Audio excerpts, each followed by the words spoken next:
नमस्कार दोस्तों, आज की कहानी है ससुराल में कितनी मेहनत के बाद ये रोटी नसीब होती है। रोजाना की तरह आज फिर ईश्वर का नाम लेकर उठी थी। किचन में आई और चूल्हे पर चाय का पानी चढ़ाया। फिर बच्चों को नींद से जगाया ताकि वे स्कूल के लिए तैयार हो सके।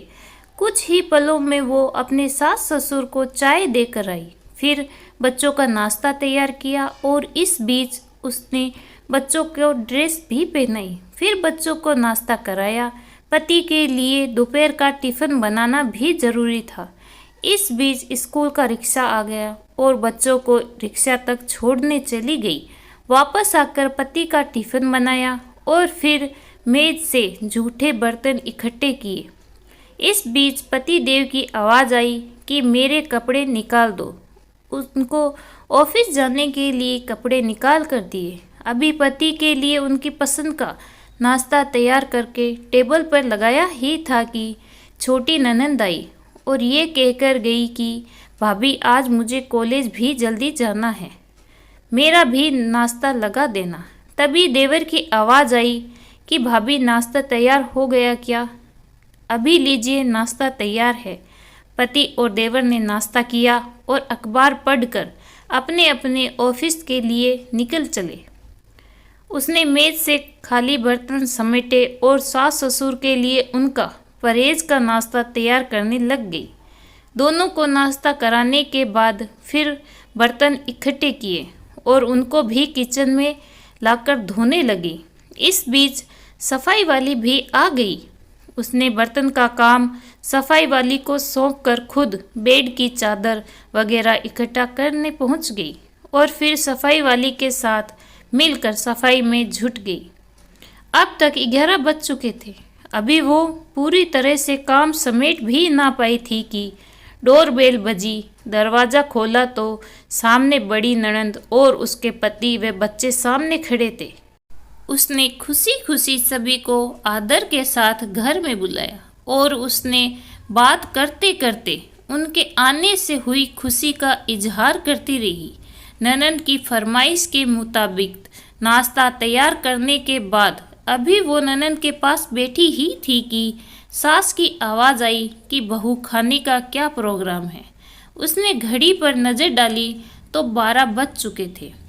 उसकी फिक्र बढ़ गई। वो जल्दी से फ्रिज की तरफ लपकी और सब्जी निकाली और फिर से दोपहर के खाने की तैयारी में जुट गई। खाना बनाते बनाते अब दोपहर के 2 बज चुके थे। बच्चे स्कूल से आने वाले थे। लो, बच्चे आ गए। उसने जल्दी जल्दी बच्चों की ड्रेस उतारी और उनका मुंह हाथ धुलवाकर उनको खाना खिलाया। इस बीच छोटी ननंद भी कॉलेज से आ गई और देवर भी आ चुके थे। उसने सभी के लिए मेज पर खाना लगाया और खुद रोटी बनाने में लग गई।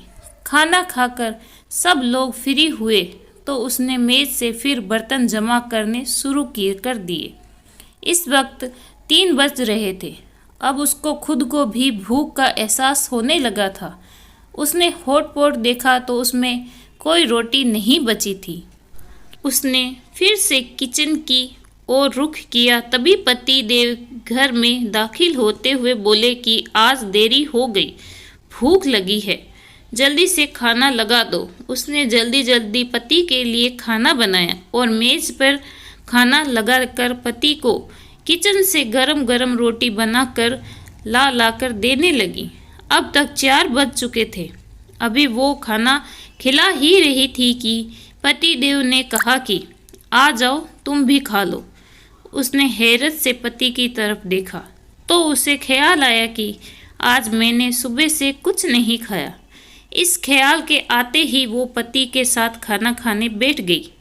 अभी पहला निवाला उसने मुंह में डाला ही था कि आंख से आंसू निकल आए।